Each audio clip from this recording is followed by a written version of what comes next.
Just sipping on this.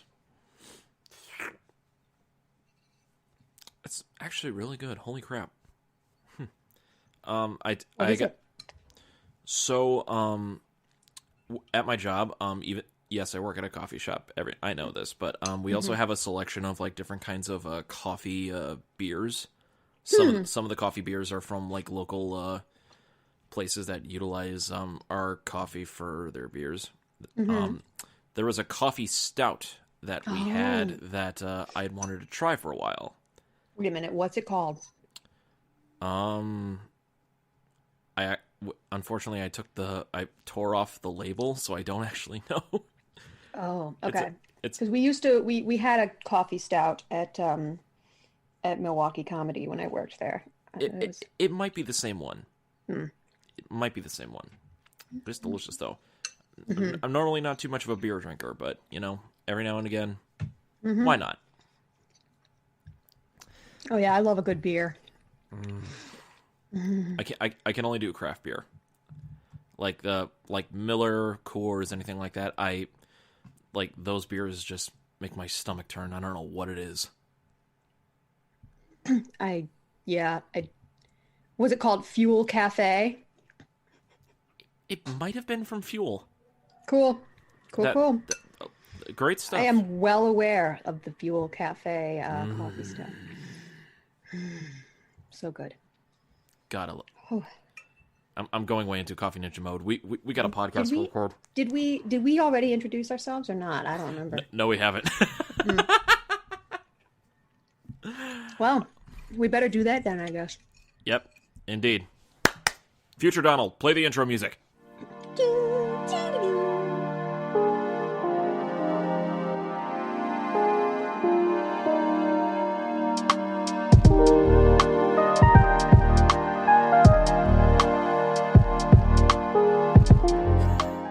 I remember doing that last episode. It was just, I just love doing that so much. I think that might just be the new norm. We just do something at the beginning and then we just say, play the intro.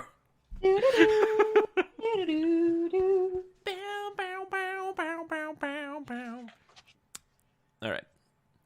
So without further ado, welcome, ladies, gentlemen, and everyone in between. Welcome back, or welcome for the first time, to the General Geekery Podcast. Hey! Yeah. This is the podcast where we geek out about all that we love to geek out about with no remorse, no regrets, and with all of the enthusiasm in the world. Oh, yes. As always, this is Donald Kaczynski, your resident coffee ninja by day, actor, gamer, streamer by night, and one of your lovely hosts for this podcast. And joining me, as always, is our other lovely host. She is the artiste extraordinaire, dice slinger magnificent, Hannah Kubiak. Oh, thank you. Thank you. And hello, everybody. Yes. And I got a fun little topic for you today. This is really something that we had only just brushed upon in the past, and I kind of wanted to do like a just like a broad little topic based on it. I want to talk about the wide world of comic books. Pow! Pow! Now, for those of you that are listening and are not familiar with the printed versions of comic books dating all the way back to as early as like the 1930s, or just the comic book strips that you would find in like the newspaper, comics have a very, very big history, not only in printed media, but in a lot of stuff that you see on screen, on television, and in movies. Like, more so than what you would think. And I would think a lot, actually, just because of how prevalent and popular the Marvel Cinematic Universe is at this time. Oh, it goes beyond just the MCU. Some stuff that even predates MCU, in my opinion. Oh, this goes all the way to the top. I know it. Indeed. So, for some context, I wasn't always as big of I wasn't a comic collector growing up.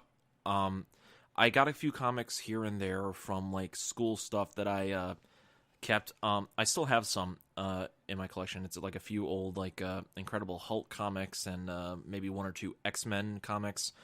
I always managed to get like my comic material through sites online growing up, just because I didn't have the access to those kind of materials growing up. So most of what I heard about comics was by stuff that I would see either on television or in film. It wasn't until I became an adult and I engrossed myself with a group of friends that were huge comic nerds that they pointed me into stuff that I should look up and be familiar with, especially because this was the time that the Marvel Cinematic Universe was becoming so much more prevalent, and I loved Marvel growing up. That was one of the few comic big brand comics that I always looked at, was all the stuff from Marvel. And also Batman, but that's a different story entirely. Hannah, what's your familiarity with comic books? I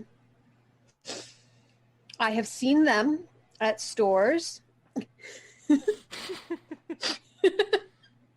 I may have opened one at some time. I just for some reason never got into that. I wish that I had, honestly. But I'm pretty much a complete novice. So when you tell me that something was originally from a comic book, I'm going to be very surprised and impressed. I am prepared to be amazed here, basically, because this might be the topic on this podcast that I am the most ignorant about.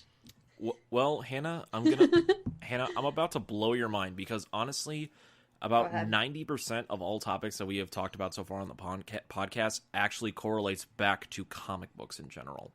Oh, wow. So, I had to do a little bit of research just to like try to get some of the origins. Some people like, of course, like the golden age of comic books from like the mid to like the mid 20th century, like the 50s to like the 70s, things like that. You have the rise of both Marvel and DC comics. You have your iconic like Superman, Batman, Wonder Woman. You had all these other classic heroes come up, and it was very superhero inspired at the time. But you can actually trace the origin of comics in general, weirdly not to America, but to Japan. You know, that doesn't surprise me, actually. Where a lot of our listeners that are familiar with how anime works in Japan are familiar with Japanese manga. Basically, so like a lot of so you know how all these anime that we've talked about on the show before, Hannah? Yep. 90% of them started off with like a printed version, that being the Japanese manga or Japanese comic. Yeah. And it translates from the printed page onto into a more visual movement medium. I don't know where I was going with that. My words are getting... that made sense to me all the way through. Okay, fair enough. So American comics were partially kind of inspired through that kind of medium from the research that I've done. Let's see. Okay, hold on. He's dug deep into the lore here. Comics as a print medium have existed in the United States since the printing of The Adventures of Mr. Obadiah Oldbuck in 1842 in hardcover. So 1842, Obadiah Oldbuck? What kind of Amish ass name?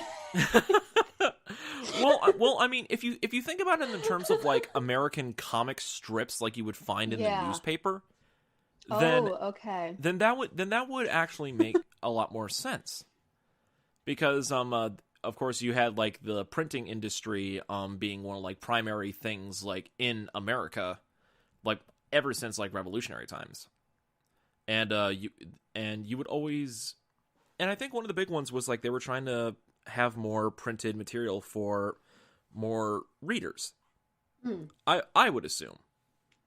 And it's evolved since then. Like nowadays, like you have like in small panels, you would have so many different backgrounds, textures, especially in today's market.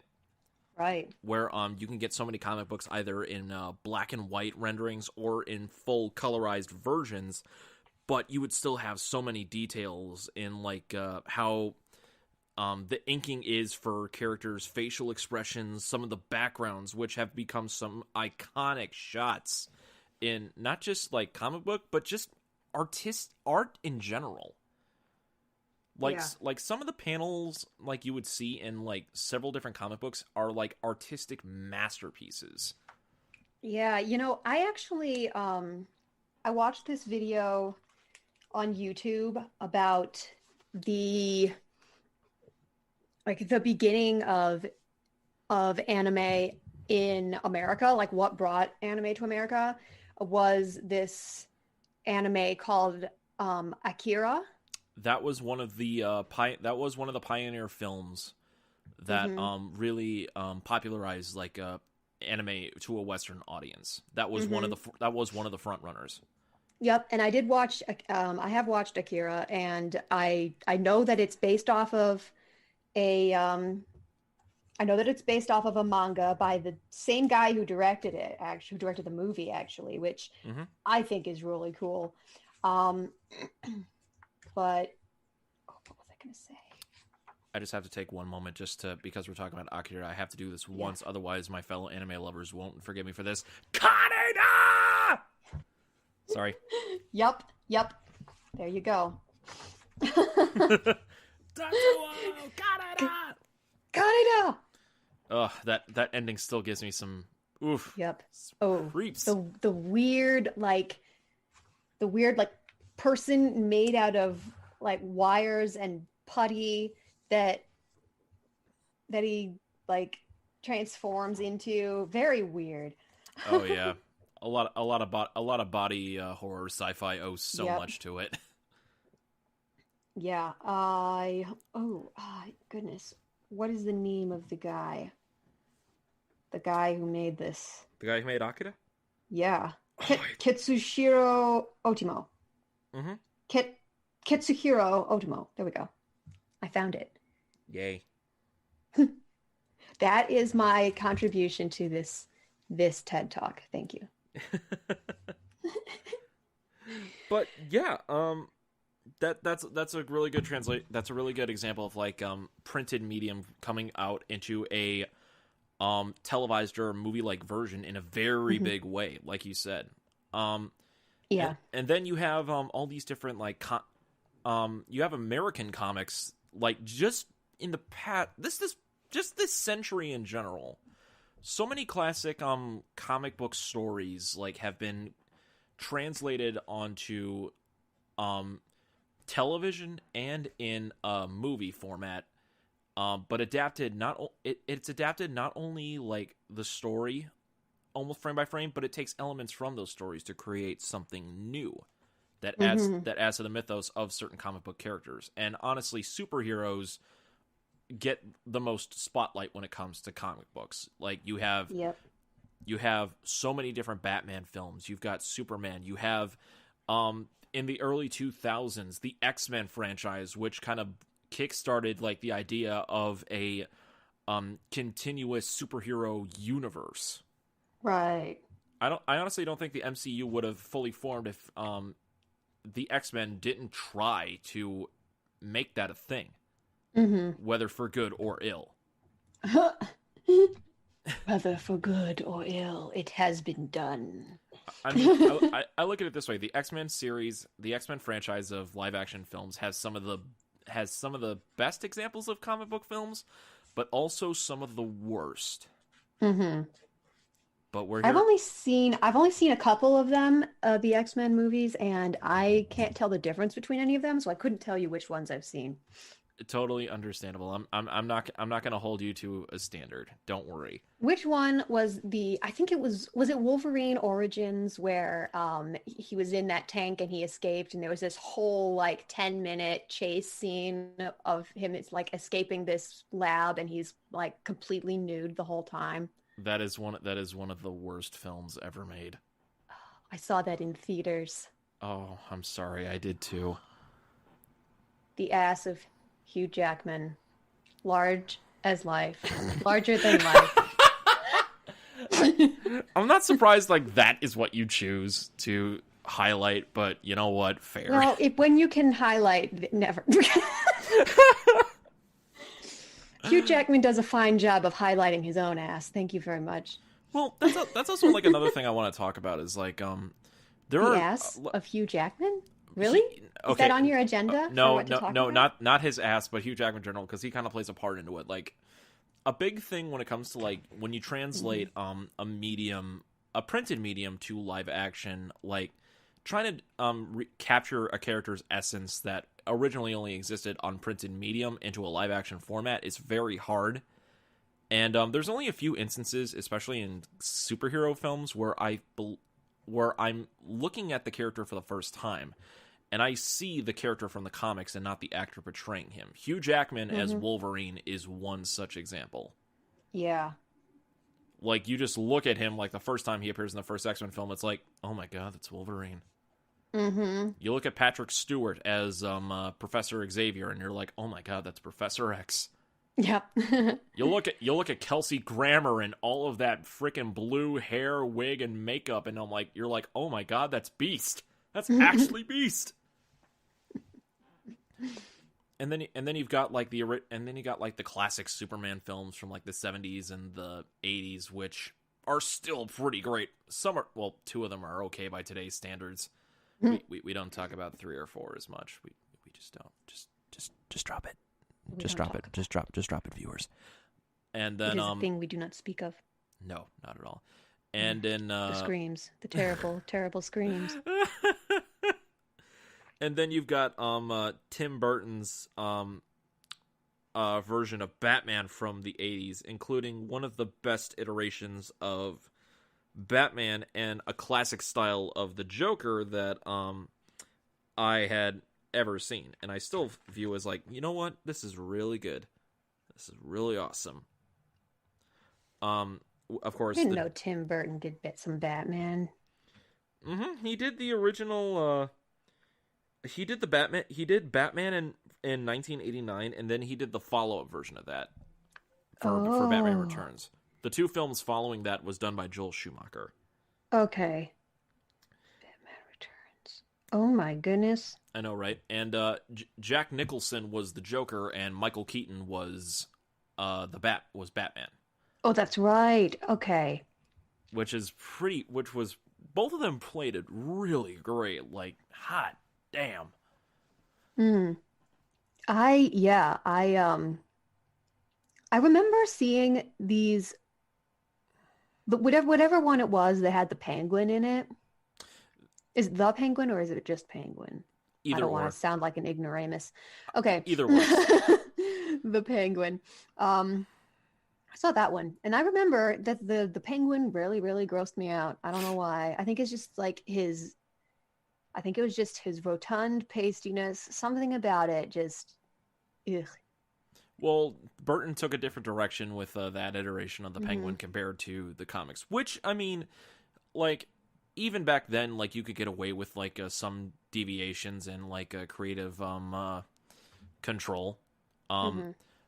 Nowadays, like, when it comes to, like, comic book films, like, comic fans in particular have a very specific standard and level of expectation, especially since the MCU pretty much, the Marvel Cinematic Universe has basically changed, like, what the standard of, like, how comic book films can and should be done.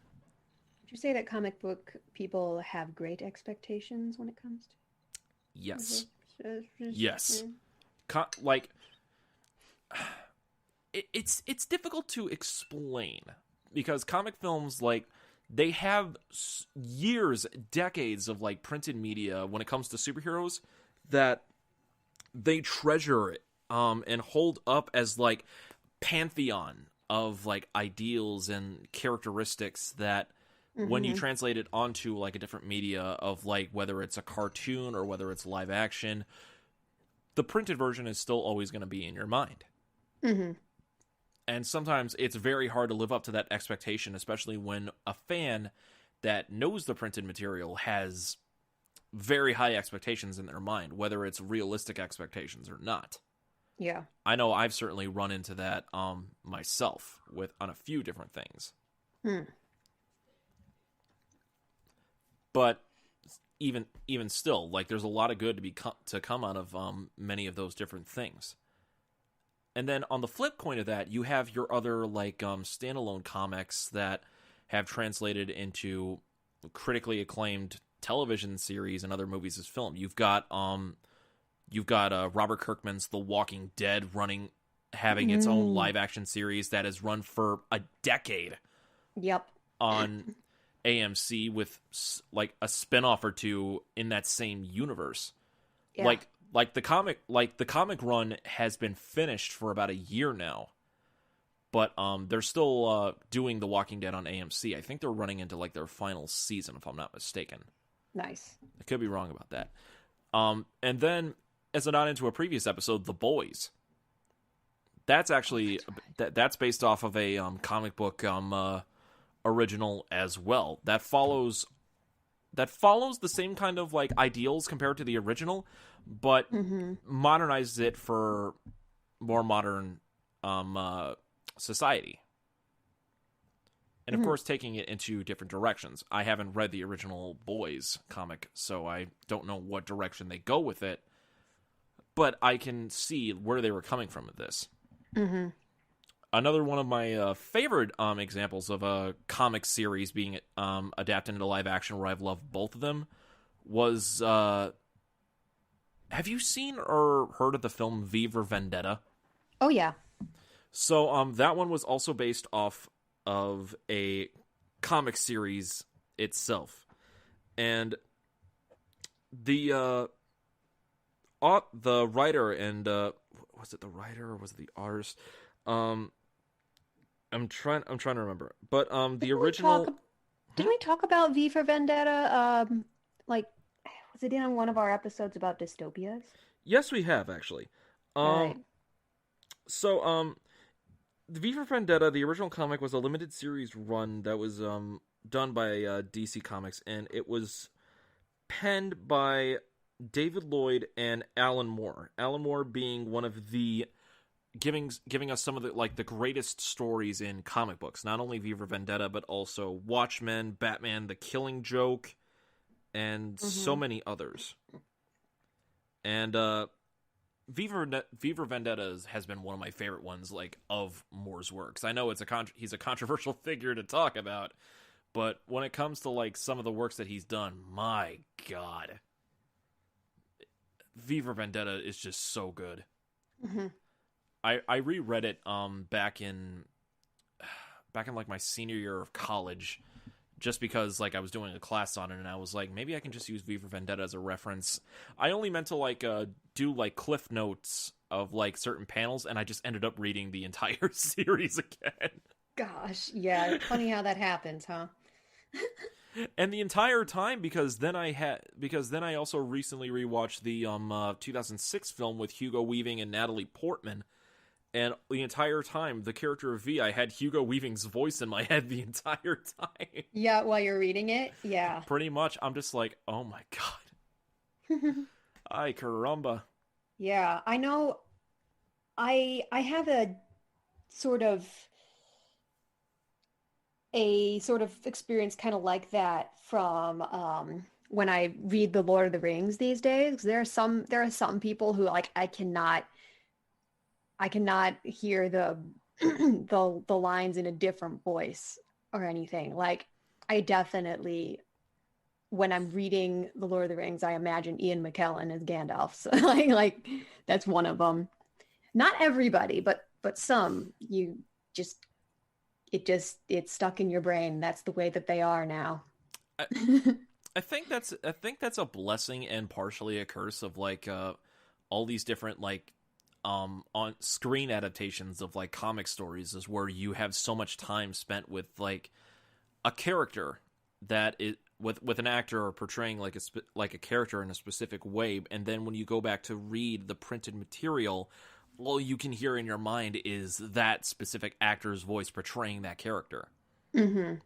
Everybody has like it's the same thing, because you look at it this way: how many different interpretations in both live action and in cartoons has there been of Batman and Joker? So many. And different iterations of each of those characters appear in their mind when they're reading a comic panel about them. Yeah. 9 times out of 10, it'll be Kevin Conroy and Mark Hamill from the Batman animated series from the late 80s and 90s, which I have to say is one of the best on-screen adaptations for a comic series that I have ever seen. Yeah. Right alongside the 1990s edition of X-Men on Fox. And then, God, there's so much. There's so much. Take your time. I'm on a brain overload. Like, truthfully. I understand. Even though like I didn't grow up like reading comic books, like comic book influence like media has been in all corners of my life. I think the earliest edition of that was, of course, like the Batman and X-Men cartoons and the Spider-Man films from the early 2000s that were directed by Sam Raimi. Yeah. I know that was a big one when that one was coming out. Yeah. Because just like Batman, Spider-Man is like one of the most celebrated characters in comics. Mm-hmm. Yeah. I think more celebrated than Batman, honestly. Uh-huh. Oh, yeah, definitely. In some respects. He's a little bit more relatable. Yeah. I would say. Like, we all went to high school at some point, but we weren't all, like, heirs to a fortune. True. Child of a big tech empire. Dang it, Stark. Yeah. So, yeah, I definitely, what is it? I forgot. Carry on. Whatever it was, I definitely thought it. So because comic books are more associated with like superheroes, like of course, who was like one of the very first superheroes to like gain mainstream like popularity? Wonder Woman in 1940 was actually if a year or two before that, Superman predates that. Oh, okay. All I knew was that in the 1940s was when Wonder Woman showed up, right? Right around there, yeah. Wonder Woman and Superman were among like the earliest like superheroes that were introduced in comics, and they were the ones that brought about the superhero era of comics, which eventually led into the golden age of comics, which was in the 50s and the 60s. And then actually, rereading this, like the 40s was like the golden age of comic books. Silver Age was in like the mid 50s onward. And then you had like in the late 60s and the 70s, you had all the different like underground comics like getting more dark and gritty material coming out. And then comic books were slowing down come the 90s, which was like which many consider the Bronze Age, and you got all these things started slowing down. But now we're in this modern age where like so many different things are coinciding, and you have so many different independent artists starting up their own like comic stories and everything like that. Because you have like these different like webtoon comics that you see ads for every now and again. Like there are independent artists trying to take their own spin on like stories that they want to tell, whether it be superheroes, slice of life, you name it. It's kind of nuts. Yep. Yeah, there's so much. which I was aware of, even not knowing very much about the source material, as in the comics. So Always reference your source material. yes. Which I gotta say, like, I've been into so many different talks with so many of my friends that are comic nuts, and we always talk about like what we think are like each of us like 5 of like the best comic book storylines when it comes to like running comic series like in Marvel and DC and things like that. Yeah, I'm interested to hear what you have to say about that. One of my personal favorites, and it took me a long time to read through all of it, and I know this is going to be a very, very obvious choice for a lot of our listeners, the Marvel Civil War. Okay. I understand that, yeah. So the Civil War that we got in Captain America Civil War in the MCU is very different from how the Marvel Civil War came about.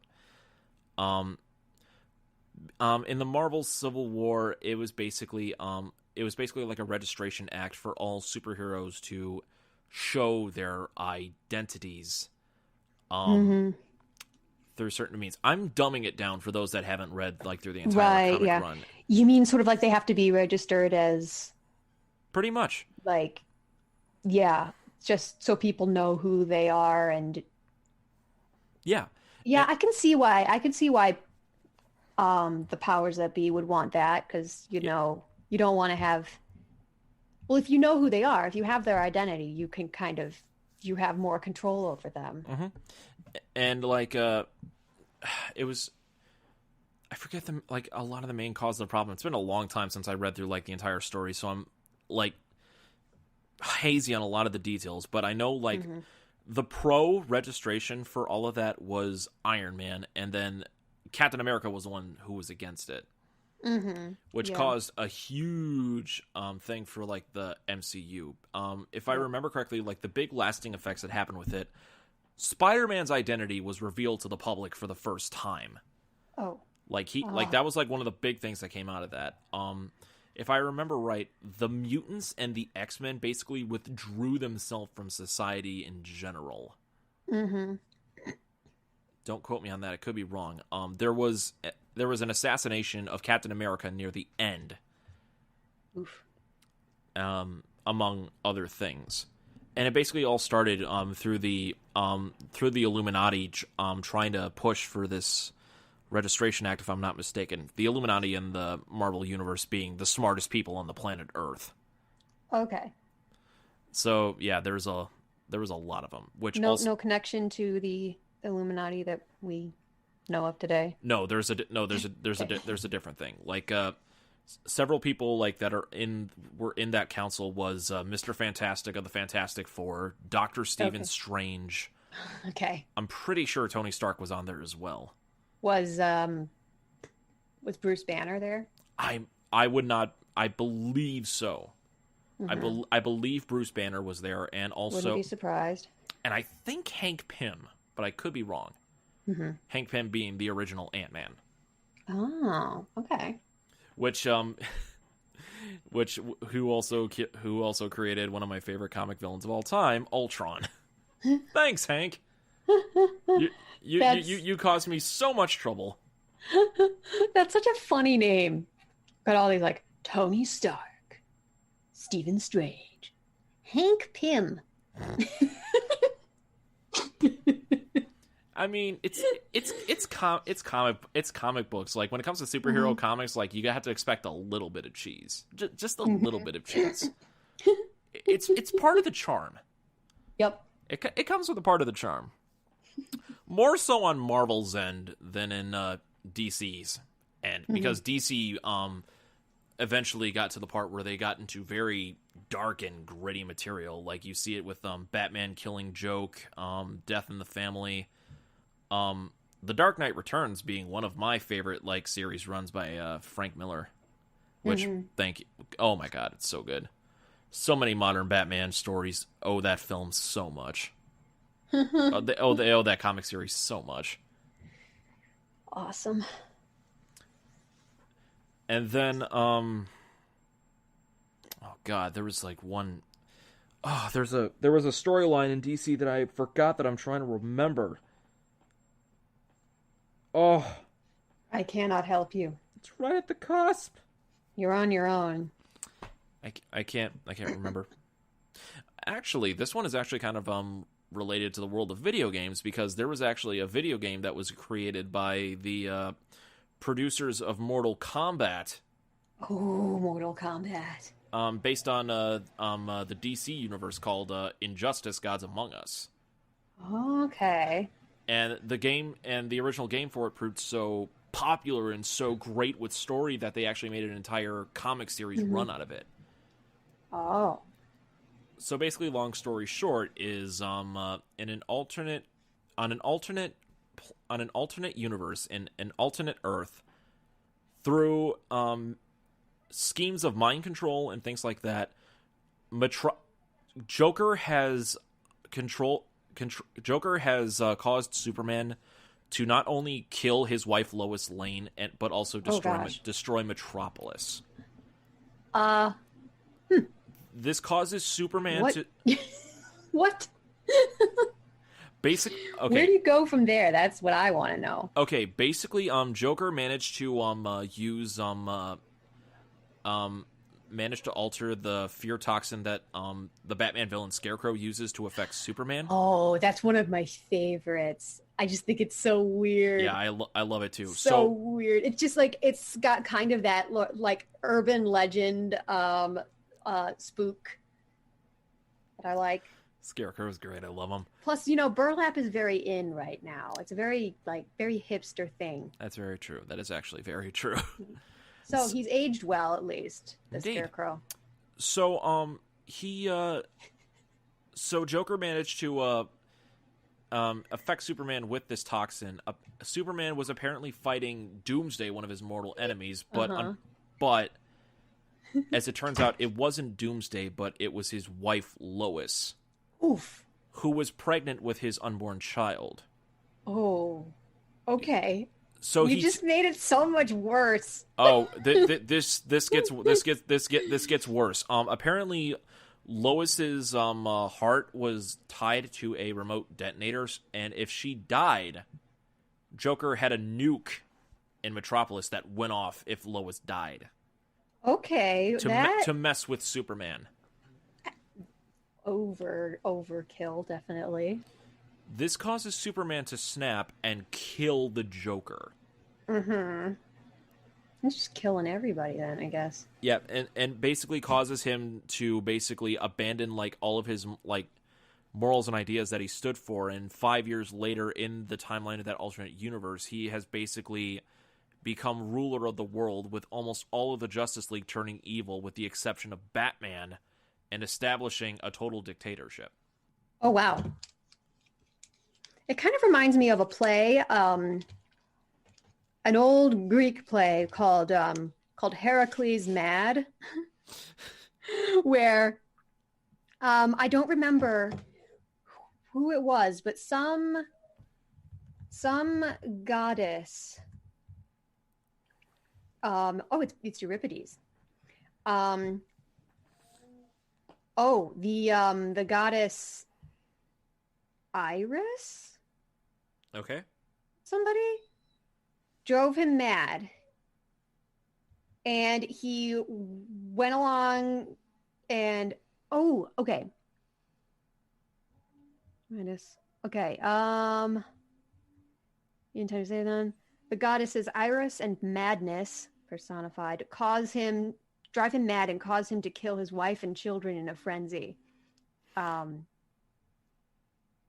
Yeah, that play messed me up because, it's not his fault. He just goes crazy and he kills them, and then he comes back to himself. And what's his name? Aegeus comes and is like, "Wow, this is a tragedy. Come and live in my house and live out the rest of your days." And it's like, I have nothing left. I'm just going to go with this. Just going to go and be away from the world. Anyway, that's what I thought of when you said that. And honestly, I'm a total nerd. Honestly, I'm kind of glad you brought that up because that actually plays into a lot of like when it comes to superhero comics, that actually plays into like what a lot of like reviewers and like fans have said. Superhero comic books are basically modern Greek mythology. Oh, yeah. I can see that. Definitely. Because you look at Greek mythology, and there are so many classic stories from those times that have been retold in numerous different ways over and over again, with characters that have become timeless in one way or another. Like how many different versions of Homer's Odyssey has been retold? Yeah. My favorite, Oh Brother, Where Art Thou? Mine too. And he thought you was a toad. And like how many different... Do not seek the treasure. Yes. Anyway. And that kind of correlates into like superhero comics today. Like there are so many classic stories from ages of like all these different comic books, superheroes and their struggles and things like that. They have been retold in some live action, a lot of like animation, whether it be fan made, done by different studios and different networks. Some have been adapted into other forms in order to tell different stories, which has also been done in terms of Greek mythology in order to tell a similar story with similar themes, but in a different way. But through it all, it's still these timeless characters, these timeless symbols, and it's just so much. Like for the longest time, I was not on the bandwagon of like comic books being modern Greek mythology. But when researching this topic and just taking in all this information of like how much superhero comics in particular have like stood up over time is just almost awe-inspiring. Oh, I have a question. Yes. Do you hear someone singing in my background? There is somebody in the background, yes. Shoot. No, don't worry about it. It's okay. That be my roommate. Well done, roommate. You are now on the General Geekery podcast. Yes, I don't think she knows. Nah, it's good. It's good. What do you think, dear listeners? And also, will she regret this forever? Who knows? Who knows? She may be one of the sirens. She who knows? For all we know, she might turn into one of the 3 Gorgon sisters. Who knows? She's definitely a siren. Who knows? Maybe she could be one of the Amazons that Wonder Woman resides over. Man, she going in there. But yeah, God, so. She's singing Somewhere Over the Rainbow. I'm getting so off track. Yep. No, I admit I am distracted too, my friend. We're sorry, dear listeners. We're sorry. But oh man, so many like comic books. There are so many things today that owe so much to comic books. Television, anime owes a lot to Japanese manga in particular. Even many blockbuster films and the like owe so much to classic comic stories as well. It's kind of amazing, like how comics are basically like the seed that grows this tree of so many different ideas and just creative projects. And then you have bad seedlings like the Howard the Duck film that was produced by George Lucas. Oh, I forgot that that existed. Don't look. You know what else exists that I had forgotten about? What? The Star Wars Christmas special. Oh dear. Oh dear. Actually, that kind of correlates into another thing now, because you know how many Star Wars comics there are that were born off of like the original trilogy? Uh, and have become quite like a few, I should think. and have become like numerous stories based on that. That's almost a complete role reversal of that. Mm-hmm. But even so, like those comics and those stories have become some of the best like stories outside of like the original canon of Star Wars. Mm. And some of them are fan made, which is insane to think about. Oh yeah. Well, maybe not as insane in today's culture, but you know what? Still worth the nod. So, yeah, comic books. God Almighty, you have given us so much.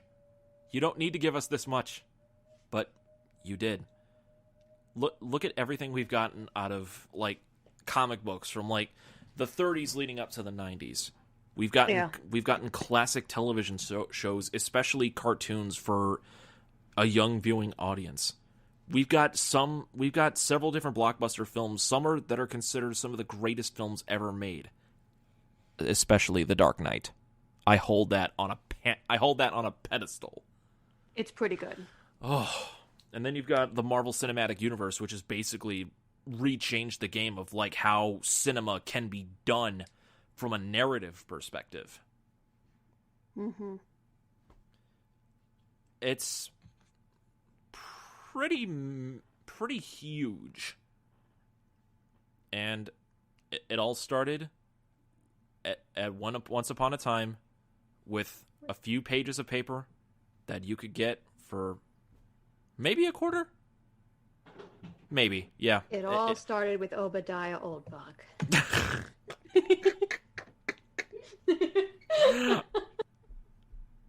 What kind of a name even is that? I don't know. It just gives me so much joy. And then you have like a lot of like the comic like creators and like creative minds of like the 20th century that produce so many classic stories. Like you've got and classic characters like Tom Kane, Stan Lee, Alan Moore, and countless other artists, writers, storyboard directors, things like that have crafted such magnificent pieces of art that has lasted for generations. So, yeah, guys, if you ever get the chance, if you really want to look it all up, go to your nearby bookstore, your nearby comic book store, find a comic that interests you, give it a read. Oh yeah, might just change your life. I'm gonna do that definitely. I just came here from a bookstore, but I might go back. If you can find an entire like hardcover collection booklet of a comic series, oh, you're set. Those are grand to find. Oh, I remember grand. I remember in my old college, they had the first 50 volumes of The Walking Dead all in hardcover. Oh. It was like an entire like a hardcover book of like all the first like it was either the first 25 or the first 50 volumes of the comic series. Oh, that's insane. Yeah. So yeah, I think we can pretty much close this episode off. Oh yeah. Anyway, guys, thank you so much for tuning in, listening in, and joining us for this episode of the General Geekery Podcast. We greatly appreciate it. If you guys like what you have listened to today, make sure to follow us wherever we can be found. We are on Spotify, Spreaker, Apple Podcasts, and if you don't have access to any of those streaming services, please check out my personal YouTube channel at Anime Rev Productions, where I also upload the episodes as well for those that don't have access to any of those services. That is Anime Rev Productions on YouTube. And if you guys want to support the podcast in any way, shape, or form, please, you can donate to our Patreon at patreon.com/General Geekery, where you can get access to all different kinds of exclusive content, episodes days before they go live on all streaming platforms, possible art giveaways from our artiste extraordinaire, Hannah. Hello. And, of course, a bunch of other things in between. Oh, and, yeah. And it also helps support the podcast and grow and have a chance to do new projects that we want to be able to do in the future. So if you want to donate to that, we would greatly, greatly appreciate it. Yeah. Shout out to our first Patreon sponsor, Brittany H. She's a personal friend of both of ours, actually. Oh, thank you. Very kind of her. Shout out. Thank you so much for supporting. We appreciate it. Also as well, if you guys want to follow us on social media, you can follow us on Instagram at General Geekery and at Gen Geek Podcast on Facebook and Twitter. Hannah, where can they check you out at? Well, you can find me rolling dice with my party every Monday at 7:30 Central time. What is it? I play Petra, the Dragonborn Ranger Rogue. You can also find me on the other podcast that I do with my mom called the SPLANCHNIC podcast, where we discuss literature, art, and tabletop gaming from the perspective of two different generations. And if you so desire, you can follow me on Instagram at Pythian Legume. Excellent.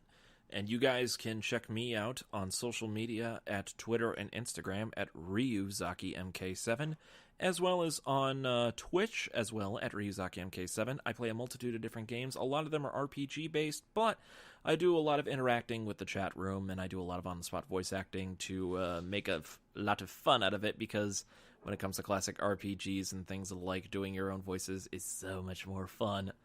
And I always love interacting with my chat room, and it's always a lot of fun. I had a rate of like 150 people last night. It was insane. What? Yeah, it was part of like an entire raid train. One person raided another person, they raided another person, and then that person came to me with like 150 people. It was kind of insane. Oh my gosh, that is. But it was a lot of fun, though, I have to admit. So that's excellent.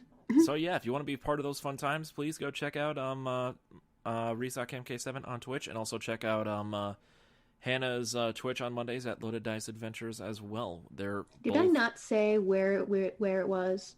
You did. I just wanted to reinforce it. Oh, okay. I must have been going on autopilot, because I totally do not remember that I said that. It's okay, Hannah. You good. What else did I say? Did I? Yep, you did all your. Did I tell you about the the coming of the Dark Lord?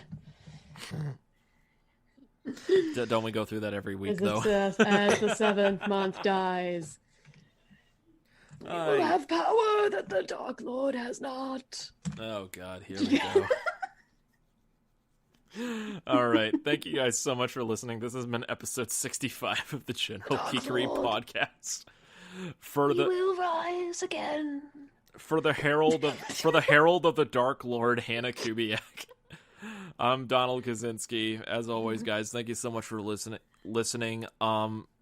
Go support all your favorite local businesses, especially comic book shops and everything like that in these times. But always remember, while you're doing so, to keep your geek on.